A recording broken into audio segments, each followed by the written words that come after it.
Hello friends, welcome to our channel.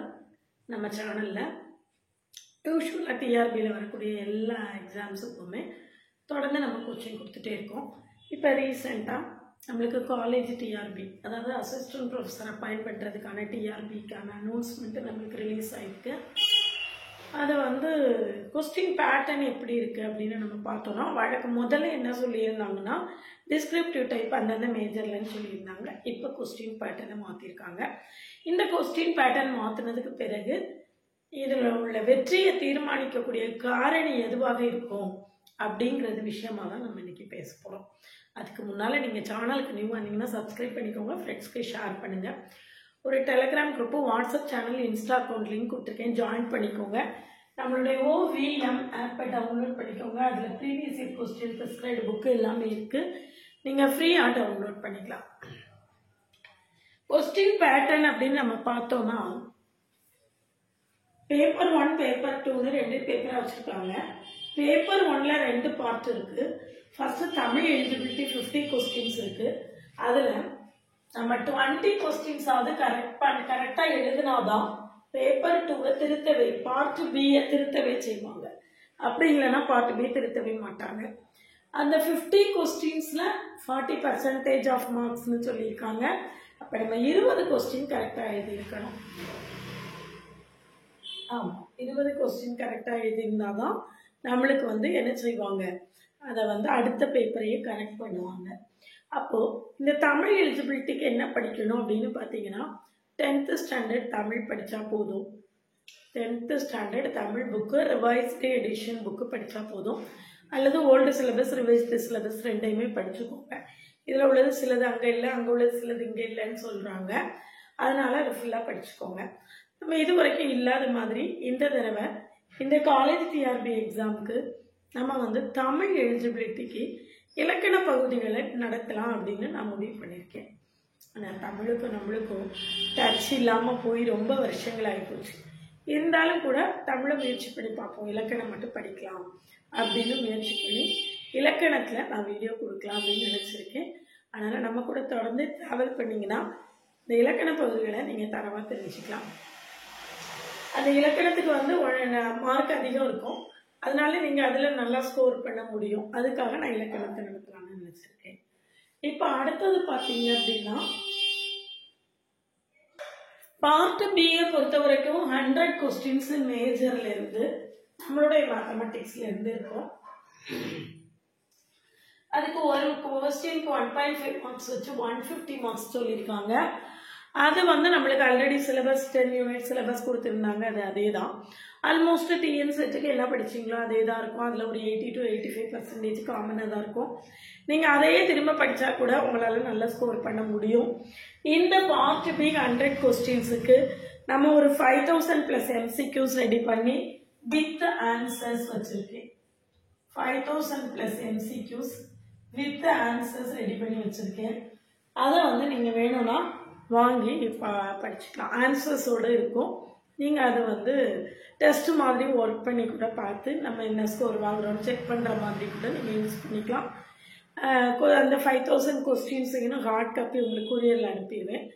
ஆன்சர்ஸும் நீங்கள் அதில் answer key இருக்கும்.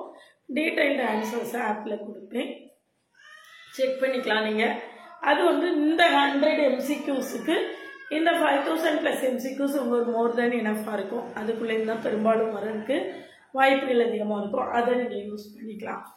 இப்போ ஹைலைட்டட் என்ன அப்படின்னு பார்த்தோம்னா பேப்பர் 2 தான். பேப்பர் 2வை பொறுத்த வரைக்கும் நம்மளுக்கு டெஸ்கிரிப்டிவ் டைப் கொஸ்டின் சொல்லியிருக்காங்க. ஒரே ஒரு கொஸ்டின் தான் 50 மார்க். எனக்கு ஏறக்குறைய 28 வருஷம் எக்ஸ்பீரியன்ஸு, டீச்சிங் எக்ஸ்பீரியன்ஸ் முடிஞ்சு போச்சு. நான் இப்போ ரன் ஆகிட்டு இருக்கக்கூடியது 29வது வருஷம் டீச்சிங் எக்ஸ்பீரியன்ஸில் நான் இருக்கேன். என்னோட 28 வருஷ சர்வீஸில் ஒரு கொஸ்டினுக்கு 50 மார்க் கொடுத்து this is the first time நான் கேள்விப்படுறேன். அப்போது எத்தனை வேர்ட்ஸ் இருக்கணும்னு சொல்லியிருக்காங்க, 300 வேர்ட்ஸ் இருக்கணும்னு சொல்லியிருக்காங்க. 300 வேர்ட்ஸு 50 மார்க்கு அப்படின்னா ஒரு வேர்டுக்கு உங்களுக்கு 0.17 மார்க் இருக்கு. அப்போ ஒவ்வொரு வேர்டும் எவ்வளவு மகத்துவம் வாய்ந்தது அப்படின்னு நீங்க தெரிஞ்சுக்கலாம். ஒரே ஒரு கொஸ்டின் 50 மார்க்கு ஆனால் போர்ஷன் அப்படின்னு பார்த்தீங்கன்னா Indian constitution, Indian economy, modern Indian history, history and economy of Tamil Nadu, environment and ecology, science and technology, current affairs. இதில் உங்களுக்கு பார்த்தா நம்ம ஏதோ கதை அடிச்சு விட்டுலாம் அப்படின்னு தோணும். அப்படி கிடையவே கிடையாது. சும்மா அவங்க மனசில் இருக்கிறத எழுதுனா மார்க் போடவே மாட்டாங்க. அவங்க பாயிண்ட்ஸ் வச்சுருப்பாங்க. அந்த பாயிண்ட்ஸ் நீங்கள் எழுதியிருந்தா மட்டும்தான் இந்த பாயிண்ட்டுக்கு இத்தனை மார்க், இந்த பாயிண்ட்டுக்கு இத்தனை மார்க்குன்னு ஃபிக்ஸ் பண்ணி வச்சுருப்பாங்க. அந்த பாயிண்ட்ஸை நீங்கள் பாயிண்ட் அவுட் பண்ணியிருந்தீங்கன்னா தான் உங்கள் மார்க்கு. நான் டெய்லி பேப்பர் படிக்கிறேன், எனக்கு எல்லாம் தெரியும் அப்படின்னு நினச்சிட்டு நீங்கள் ஓனாக போய் எழுதலாம்னு நினச்சிங்கன்னா அப்படி முடியவே முடியாது. அது பாசிபிளே கிடையாது. You have to prepare more and more. நிறைய படிக்க வேண்டிய இடம் அப்படின்னா டிஸ்கிரிப்டிவ் கொஸ்டின்ஸ் தான். நம்மளுக்கு ஏறக்குறைய ஒரு 40-45 நாள் தான் டைம் இருக்குது. இந்த 45 நாளில் இதில் எந்த அளவுக்கு படிச்சிட முடியும் அப்படின்னு எனக்கு தெரியலை. என்ன படிக்கணும் அப்படின்னு கேட்டிங்க அப்படின்னா டிஎன்பிஎஸ்சி குரூப் 1 குரூப் 2ல் டிஎன்பிஎஸ்சி குரூப் 1 குரூப் 2ல் மெயின்ஸுக்கு டிஸ்கிரிப்டிவ் கொஸ்டின்ஸ் வச்சுருப்பாங்க. அது ஒரு கொஸ்டினுக்கு 10 மார்க் 15 மார்க் அந்த மாதிரி இருக்கும்.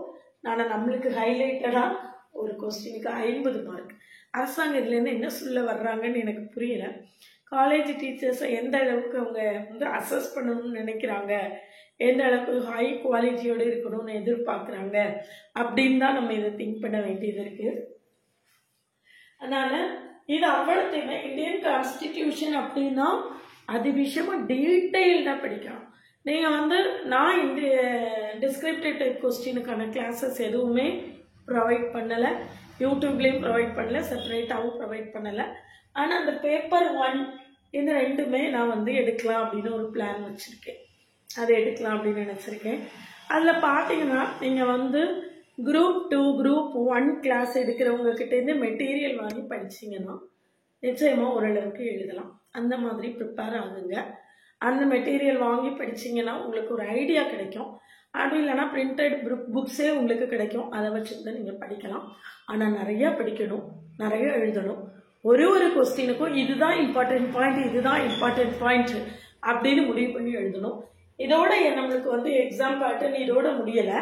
இதுக்கு பிறகு எக்ஸாமினேஷன் எக்ஸ்பீரியன்ஸுக்கு ஒரு 15 மார்க்ஸ் கொடுக்குறாங்க. அடுத்தது இன்டர்வியூக்கு ஒரு 15 மார்க்ஸ் கொடுக்குறாங்க. இப்போ டோட்டலாக நம்மளுக்கு 230 மார்க்குக்கு எக்ஸாம்.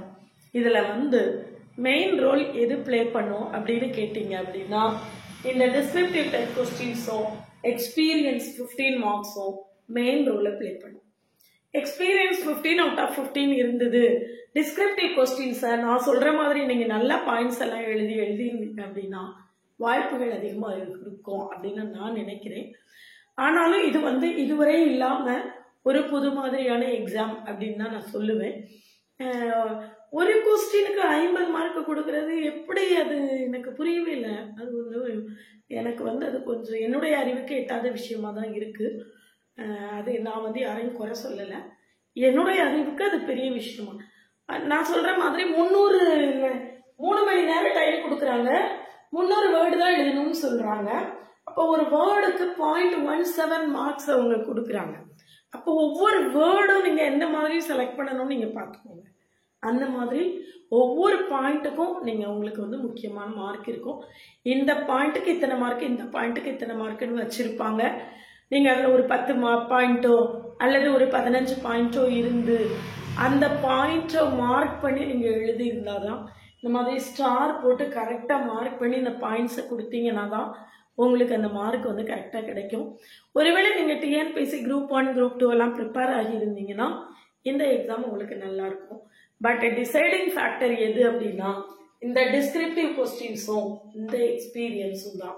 இந்த எக்ஸ்பீரியன்ஸ் என்னன்னா நீங்கள் குவாலிஃபை ஆனதுக்கு பிறகு உங்களுக்கு எத்தனை வருஷம் எக்ஸ்பீரியன்ஸ் இருக்கோ அது அந்தந்த கன்சர்ன் ஜேடிட்டு இருந்து சர்டிஃபிகேட் வாங்கி ப்ரொடியூஸ் பண்ணுற மாதிரி இருக்கும். அது நீங்கள் ஒர்க் பண்ணுற காலேஜ்லேருந்து அதை ப்ராப்பராக பண்ணிடலாம். அதனால் டிஸ்கிரிப்டிவ் டைப் கொஸ்டின்ஸும் இந்த எக்ஸ்பீரியன்ஸும் தான் உங்களுக்கு இம்பார்ட்டன்ட் ரோல் ப்ளே பண்ண போகுது. அதனால் அதுக்கு நல்ல விகரஸாக ப்ரிப்பேர் பண்ணுங்கள். மற்றபடி இந்த பார்ட் பி கொஸ்டின்ஸுக்கு நம்மக்கிட்ட ஒரு 5000+ MCQs வித் ஆன்சர்ஸ் இருக்குது. வேணும்னா கான்டாக்ட் பண்ணுங்கள்.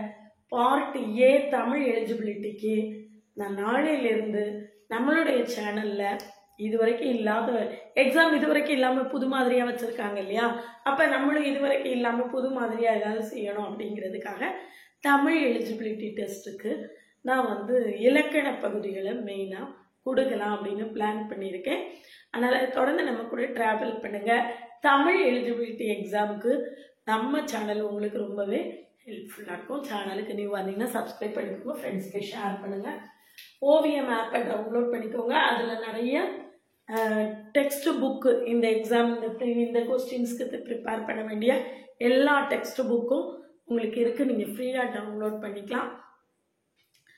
மற்றபடி அது UGTRBக்கான ஆன்லைன் பேட்ச்சு, CSIR நெட் மேத்ஸ்க்கான ஆன்லைன் பேட்ச் போய்கிட்டு இருக்கு. வேணும்னா காண்டாக்ட் பண்ணுங்கள். நம்மளுடைய கிளாஸஸ் எப்படி இருக்குன்னு கமெண்ட்லேயும் டிஸ்கிரிப்ஷன்லேயும் கொடுத்துருக்கேன். போய் பார்த்துட்டு அது கம்ஃபர்டபுளாக ஃபீல் பண்ணிங்கன்னா காண்டாக்ட் பண்ணுங்கள். ஒரு WhatsApp channel, Insta account, Telegram group link கொடுத்துருக்கேன், ஜாயின் பண்ணிக்கோங்க. நம்ம கூட தொடர்ந்து ட்ராவல் பண்ணும்போது நம்மளுடைய அப்டேட்ஸ் எல்லாமே உங்களுக்கு உடனே கிடைக்கும். தன்னம்பிக்கையோட ப்ரிப்பேர் பண்ணுங்கள்.